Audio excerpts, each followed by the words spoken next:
તારીખ 11 માર્ચ 2026ના રોજ બપોરે 12:30 વાગે આમ આદમી પાર્ટી દ્વારા દારૂના ઠેકા ઉપર જનતા રેડ. પૂર્વ કચ્છ જિલ્લા પ્રમુખ ડૉક્ટર કાયનાત અંસારી દ્વારા દારૂના ઠેકા ઉપર જનતા રેડ કરી હતી. ત્યારબાદ તેમના પર મોટી ફરિયાદ અને ધરપકડ કરવા બાબતે આમ આદમી પાર્ટીના પ્રદેશ પ્રમુખ ઈશુદાન ગઢવી તથા મહેસાણા આમ આદમી પાર્ટી જિલ્લા પ્રમુખ જયદેવસિંહ ચાવડાએ આપી પોતાની પ્રતિક્રિયા.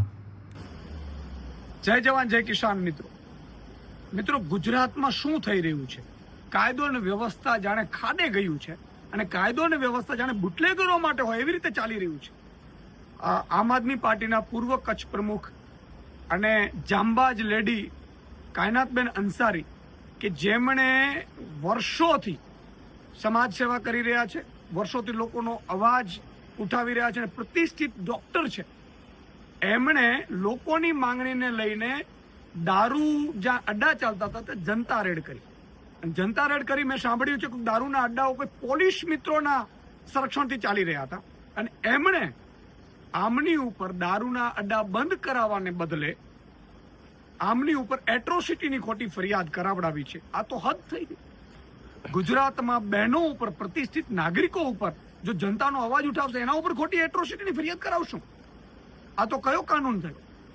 આજે ગુજરાતમાં ખરેખર બિહારથી પણ બદતર હાલત કાનૂન વ્યવસ્થાની થઈ ગઈ છે અને એસપી અને રેન્જ આઈજી શું કરી રહ્યા છે તમે વિચાર કરો. એટ્રોસિટીની ફરિયાદ થાય તો એના માટેના પણ પુરાવા હોય છે.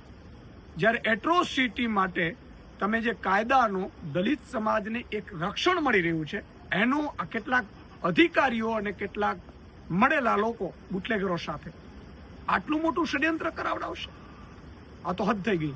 કાયનાતબેન અંસારીને ખોટી રીતે ફસાવવામાં આવી છે. આમ આદમી પાર્ટી એનો સખ્ત શબ્દોમાં વિરોધ કરી રહી છે અને આ મામલે આમ આદમી પાર્ટી લડી રહેશે અને લોકોને પણ અમે કહીએ છીએ કે જનતા રેડ, દારૂના અડ્ડાઓ ઉપર જનતા રેડ, હવે કચ્છમાં એક દારૂના અડ્ડા ઉપર જનતા રેડ આમ આદમી પાર્ટી કરશે.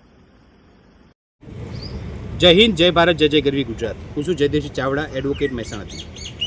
મિત્રો, આપણે સૌ જાણીએ છીએ કે ગુજરાતના અંદર કાગળ ઉપર દારૂબંધી છે અને આ જે બુટલેગરો ખરા, જે આ દારૂનો બેફામ જે ધંધો કરે છે એના કારણે યુવાનો બરબાદ થઈ રહ્યા છે.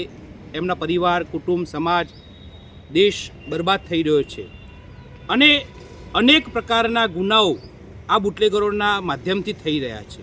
પરંતુ આપણે સૌ જાણીએ છીએ કે આ બુટલેગરો ઉપર ભારતીય જનતા પાર્ટી અને ભાજપની સરકાર આ બંનેના ચારે હાથ છે.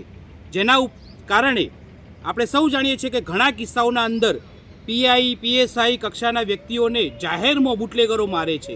આમ છતાંય ગુજરાત પોલીસ ખરા એ ભારતીય જનતા પાર્ટીની સરકારના અનુસંધાને એમના લાગવગના કારણે, એમના ડરના કારણે આ બુટલેગરો ઉપર કોઈ જ કાર્યવાહી કરી શકતા નથી. આમાં અમારા કચ્છના જે પૂર્વ કચ્છના જે અમારા જિલ્લા પ્રમુખ ડૉક્ટર કાયનાતબેન અંસારી કે જેઓ પ્રતિષ્ઠિત ડૉક્ટર છે, એમણે જનતા રેડ કરી અને જનતા રેડના મારફતે એમણે જ્યારે આ બુટલેગરો ઉપર જ્યારે જનતા રેડ કરીને વિપુલ પ્રમાણમાં જ્યારે દારૂ પકડ્યો છે, ત્યારે આવા સંજોગોમાં આ ગુજરાત પોલીસ અને ભાજપના નેતાઓ જે બુટલેગરો ઉપર આધારિત છે, આશ્રિત છે, એમના નાણાકીય આર્થિક લાભો લે છે, એવા લોકોને નુકસાન થયું હોય એ રીતે આ બુટલેગરોની ભલામણના કારણે અને બુટલેગરોને સાચવવા માટે અમારા ડૉક્ટર કાયનાતબેન અંસારી ખરા એમના ઉપર ખોટી ફરિયાદ કરી છે અને એમને અત્યારે જેલમાં પૂરી દીધા છે.